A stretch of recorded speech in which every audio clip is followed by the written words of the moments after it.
problema, mas é deixa eu conversar, porque... Então, a vocação, né, a justiça para o Criador é exatamente quando ele vai falar sobre a vocação, chamado ao matrimônio e ou, né, ao celibato religioso e assim por diante. Né? É interessante que, para João Paulo II, assim como a vocação religiosa, a vocação ao celibato, a vocação à vida, ao celibato como sagrado, a vocação ao sacerdócio é uma vocação, o matrimônio também é uma vocação. Isso é fundamental de entender, de que o matrimônio ele não pode ser interpretado somente como uma inclinação para a concupiscência. Né? Eu lembro de um colega meu que disse, não, Dosmar, logo que a gente começou a morar na comunidade de vida, ele, não, você sou chamado na comunidade de vida, né? Porque eu gosto muito de mulher, né? Rapaz, né? E eu, né? E eu, né? Onde é que eu fico nessa história, né? Não é um chamado assim, eu não consigo viver, não. Se Deus lhe chama a um chamado de vida específico, Ele lhe dá a graça para que você consiga viver. E antes disso, Ele lhe capacitou, desde antes da sua criação, ou desde antes do seu nascimento, na sua criação, né?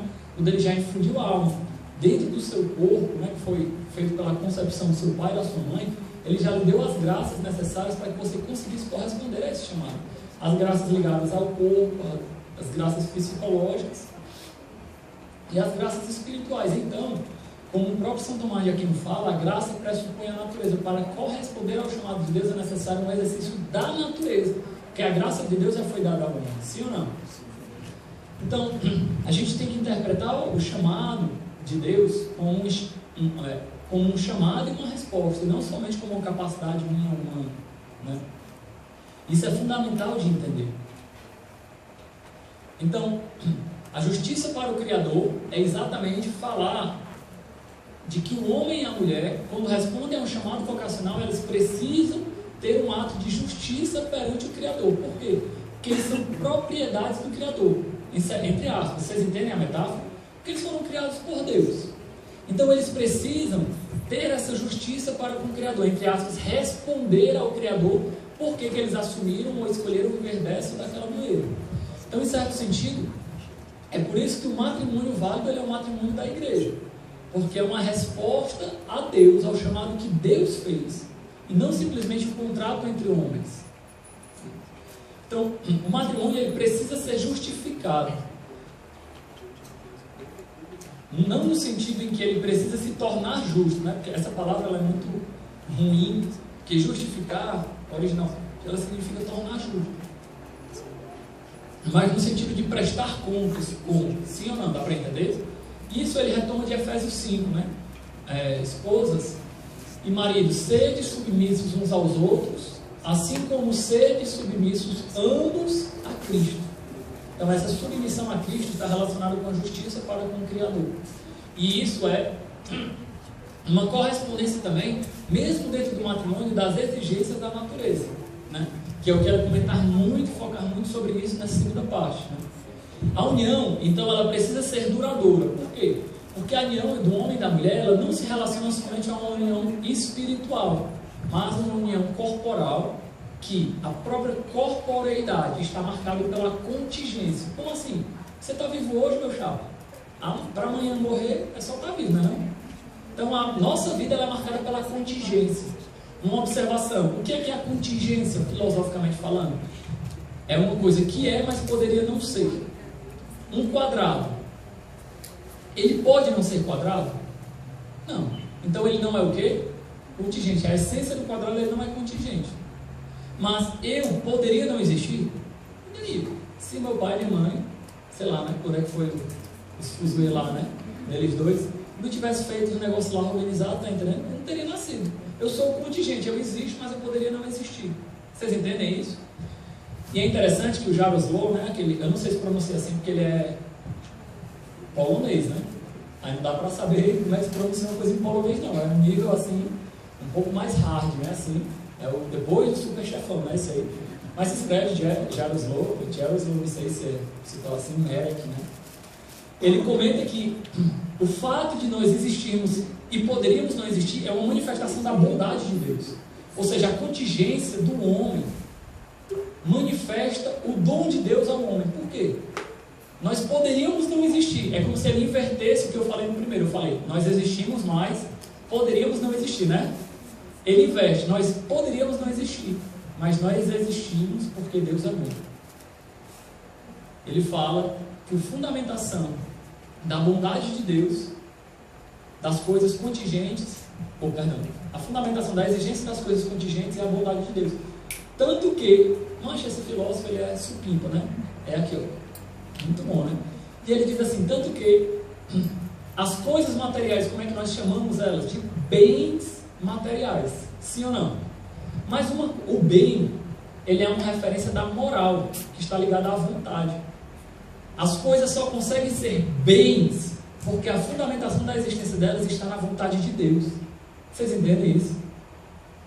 As coisas são só bens, porque o bem ele é um objeto da moral. O bem e o mal, ele é um objeto da moral. Existe alguma coisa que em si mesmo seja mal? Não. O mal ele é sempre o quê? Uma atitude moral. Uma faca, ela é mal? Não, ela serve para poder passar manteiga no pão, né? Creme cheese também é uma coisa deliciosa, sim ou não? Para cortar um croissantzinho, mas botar um creme cheese dentro, a faca é boa demais, né? Mas uma faca também pode matar um cara, pode ou não pode? Mas o que é que faz? Perdão, a faca ela nunca vai ser má. Mas o que faz com que a situação seja mal? A atitude, ou seja, a vontade do homem que age ali. Então, o bem e o mal são objetos do que? Da vontade.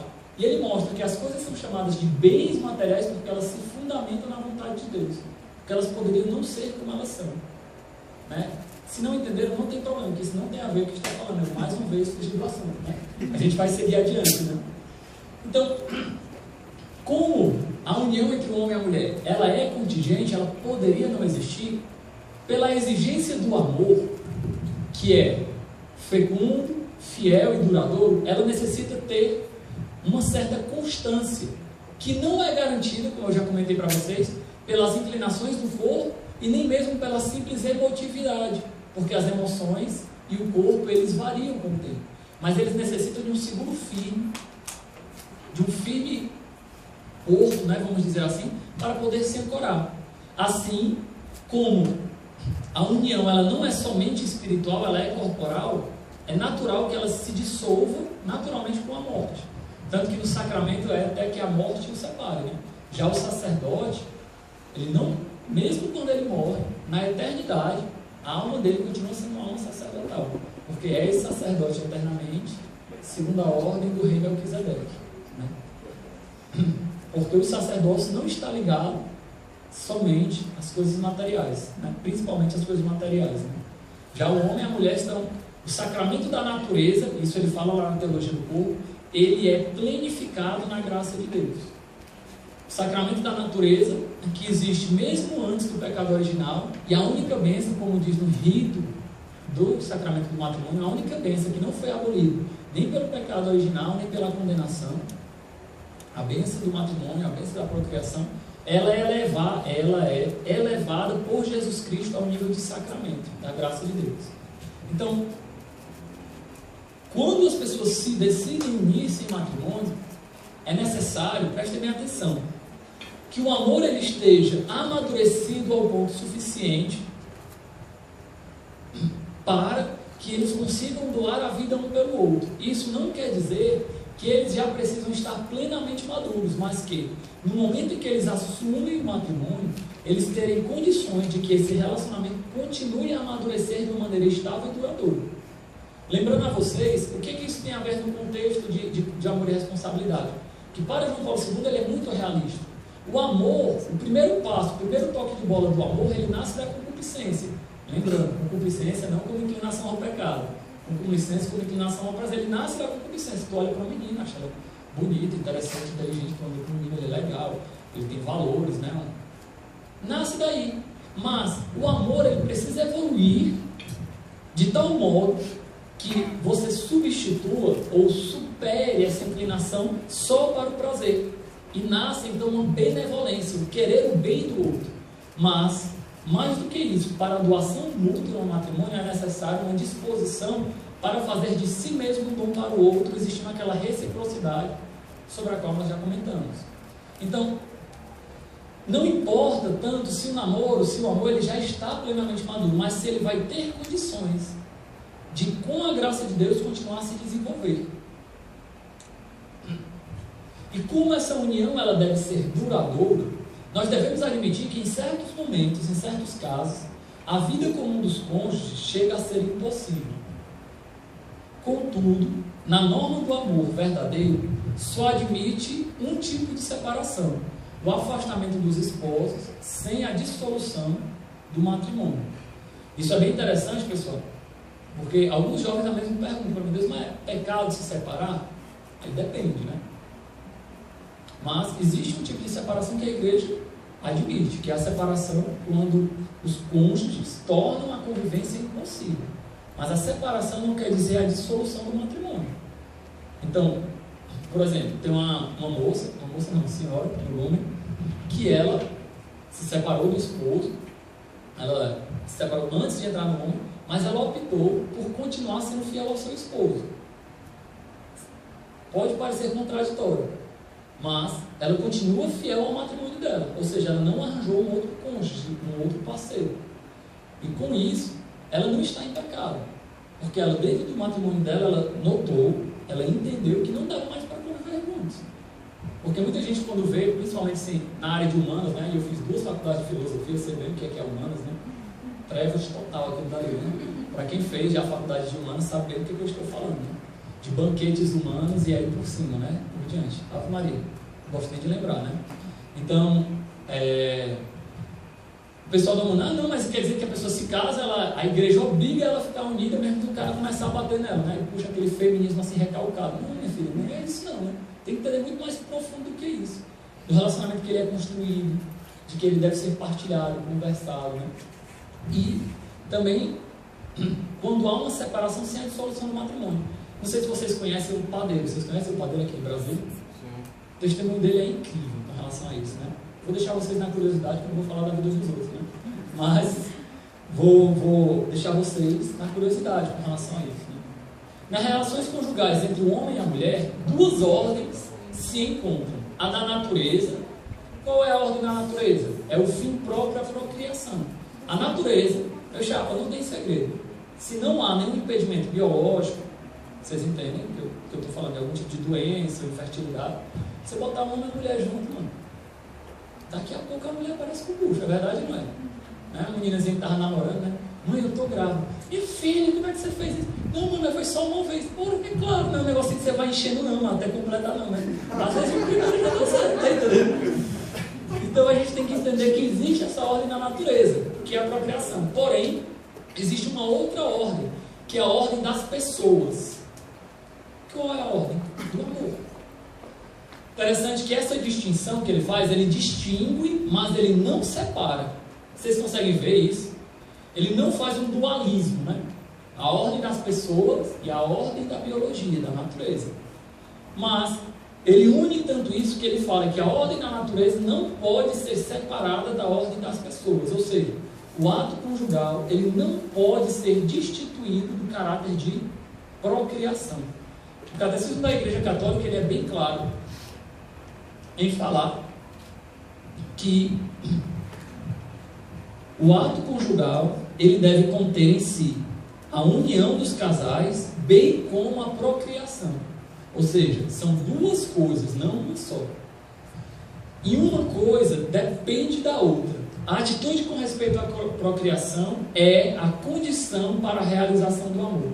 Não, Deusmar, eu não concordo com isso. Show de bola, vamos com um fato histórico aqui, Rocheda. Não sei se vocês sabem, mas desde que a camisinha foi inventada e implantada como método de saúde pública, a nível mundial, o nível de divórcio ele cresceu exponencialmente. Em anos, ele triplicou. Eu não lembro perfeitamente, né? Não lembro perfeitamente os números exatos, mas a quantidade de divórcio, ele triplicava assim em poucos anos. Era uma coisa assim extraordinária mesmo. Será que é um fruto do acaso, né? Então, quando o homem e a mulher eles rejeitam absolutamente a ideia de posso ser pai, posso ser mãe, ou quando eles excluem artificialmente, observação importante, artificialmente, a paternidade e a maternidade, eles correm o perigo de limitar as relações dele objetivamente ao prazer. Prestem bem atenção. O objeto que era para ser o amor entre as pessoas, ele limita ao prazer. Porque mesmo com a esposa dele, ele não admite a possibilidade de posso ser pai. E existe uma distinção muito grande entre posso ser pai e ser pai. Vocês entendem isso? Ou seja, muita gente também pergunta, mas a igreja só admite o ato conjugal para ter filhos? Não. Mas ela não pode excluir artificialmente a possibilidade de posso ser pai. Vocês entendem isso? Existe aí uma subordinação da natureza. Pessoal, eu vou usar um exemplo bem feio, mas vocês vão entender bem. É como uma pessoa querer comer, um exemplo bem feio, e não entenda que eu estou chamando o bebê de fezes, mas faça a analogia pelo sistema biológico. É a mesma coisa se você querer comer sem fazer cocô. Porque a ordem natural que o alimento segue, qual é? Né? A digestão ela começa na boca, né? Com a umidificação do alimento, né? Algumas enzimas já começam a agir aqui na boca, né? Inclusive o amido, né? Se não me engano, a amidalase, e outras enzimas. Então, quando é umidificado, vai para o intestino, né? Aí o processo químico, biológico, etc. vai acontecendo aí, né? Processo físico de separação das moléculas, beleza? E a consequência natural disso qual é? É você ter aquele prazer imenso, que é bom demais, né? Assim, você está assim apertado e você vai lá, né? Ó, coisa boa, né? Assim. Então, ter filho é a consequência natural do ato conjugal. Imagina se inventasse uma técnica da pessoa não fazer mais cocô. Isso é uma coisa muito triste, né? Não? Hã? Isso é uma coisa muito triste, né, pessoal? Eu estou brincando assim porque eu acho que isso assim acorda quem está querendo dormir, né, pessoal? Mas entendam, é engraçado que se gasta milhões com uma coisa que não é um remédio e se diz como uma medida de saúde, uma medida profilática. Né? É estranho isso aí, né, pelo menos. Mas, vamos lá, né? E além do mais, tem uma outra observação, né? As atuais pílulas anticoncepcionais, elas têm uma dosagem baixa de hormônio, o que faz com que não impeça a ovulação feminina. O que na verdade impede é a anidação do ovócito 2 fecundado, depois de fecundado, no útero da mulher. Objetivamente falando, o que é que ocorre? Um aborto. Né? Então, tanto a pílula monofásica, a mais antiga, a difásica e a trifásica, elas três são abortivas. Né? Então, é uma coisa, um mal moral muito mais sério. Né? Mas seguindo adiante, não se trata aqui de um método. Ou seja, o método da continência periódica não é coerente chamar ele de método, porque não é um método para não ter filhos. A igreja ela é bem clara que ela pretende espaçar o nascimento dos filhos, ou de, se você notar que existem realmente objeções graves para não ter filho, de não os ter. Mas objeções graves hoje, para mim, é uma coisa assim meio cabreira, tá entendendo? Meio cabreira, né? Você, não quero ter filho porque eu não vou conseguir colocar ele no colégio particular. E tu olha, a pessoa tem 3 iPhones, um iPad grande, um iPad mini, né? Teu mini é o menor, né? Chapa, não perdão a palavra, vai se lascar, tá entendendo? Qual o tipo de padrão de relacionamento que você está querendo levar dentro da sua vida, né? Será que esse pai está entendendo que ele tem que fazer de si um dom para os filhos? Será que ele, quando se casou, tinha maturidade suficiente para entender que ele precisava dar a vida pelos outros? Meu irmão, não existe vocação egoísta. Todas as vocações são para dar a vida aos outros. Certo? Então, uma separação, um espaçamento dos nascimentos, né? E o fato de os envolvidos concordarem não legitima a lógica. Não legitima. Por quê? Porque a lógica é uma exigência da natureza, não é das pessoas. Vocês entendem? A exigência das pessoas é um amor. E ela está ligada à exigência da natureza. Sim ou não? E a exigência é da natureza. Por exemplo, vamos supor que eu tenho uma liberdade. Todos temos aqui liberdade? Sim, mas qual é o limite máximo da nossa liberdade? A natureza. Se eu dizer, né, eu vou sair voando. Até hoje, mano. Não consegui, tá entendendo? Aí eu dou uma menina, não, Tim, mas a gente pode pegar um avião. Não, mas tu tá entendendo o que eu estou falando, né? Você tá entendendo, né? Assim, Ave Maria. Vocês estão entendendo, né? Assim, que eu tô... A exigência, ela é da natureza. Então, como é uma exigência da natureza, não se fala de um controle da natureza. Prestem minha atenção. Não é um domínio da natureza. Uma observação, a palavra tecne é um domínio sobre a natureza. A tecnologia é uma formação de uma segunda natureza. Então a tecnologia, a técnica, né? E aí Habermas vai falar muito sobre essa razão instrumentalista. Mas voltando, a técnica é um domínio sobre a natureza, né? Mas usando um pouquinho de Habermas, ele vai falar que a técnica, a racionalidade instrumental, que é o termo que ele usa, não existe uma finalidade. É por isso o grande problema moral da sociedade hoje. Então, como não existe uma finalidade, ela parece ser uma coisa sem sentido. Porém, não se fala de uma técnica, de um método, porque a camisinha é um método, os métodos anticoncepcionais são métodos, mas se fala um domínio, não da natureza, mas da concupiscência. E isso exige um exercício na virtude. É muito difícil, né? Esse exercício na virtude, mesmo dentro do matrimônio. O que é a continência periódica? Né? E aí existem vários métodos, né? O mais conhecido deles certamente é o método Billings. E eu não saberia dizer, primeiro, porque eu nunca estudei o método Billings de fato. E eu não sou casado, eu acho que eu não vou ter tanta necessidade de saber sobre isso, né? Assim, mas é muito importante que vocês pesquisem mais sobre o método Billings. Mas em suma é o quê? A mulher naturalmente, uma observação, a exigência da natureza, ou seja, Deus colocou naturalmente na mulher períodos de infertilidade. Então, exige de ambos uma temperança, uma continência em determinados períodos de tempo para que ela não engravide ou não engravide no momento inoportuno. Vocês entendem isso? Se você... mas esses métodos, eles são seguros? Existem pesquisas que mostram que eles são mais seguros com relação à gravidez do que a camisinha. Né? Com relação à gravidez, de que eles são mais seguros do que a camisinha. Então, estatisticamente, vocês podem pesquisar isso tranquilamente, né? Inclusive, acho que há uns 4 anos atrás, o presidente da Cruz Vermelha do México, esqueci o nome dele, ele comentou isso, né, de que a camisinha não é nem mesmo um método seguro para conter a AIDS, porque o vírus da AIDS é menor do que a porosidade do látex usado na camisinha. Então, e nos países da África, né, teve um país, eu não lembro qual foi, acho que foi a África do Sul, que o governo ele começou a investir em propagandas não mais para a camisinha, mas para a continência. E o Uganda, né? Obrigado, Said. E a gente nota que a taxa de crescimento da AIDS diminuiu. Não quer dizer que a AIDS não continua a crescer, né? Mas a taxa de crescimento diminuiu depois que o governo começou a investir nisso. Isso é muito importante nós sabermos, né? Então, no casal, a constância e o ato das relações conjugais geram uma necessidade que é própria do matrimônio, geram realmente aquele clima, né? Vamos dizer assim. E isso é um fato normal.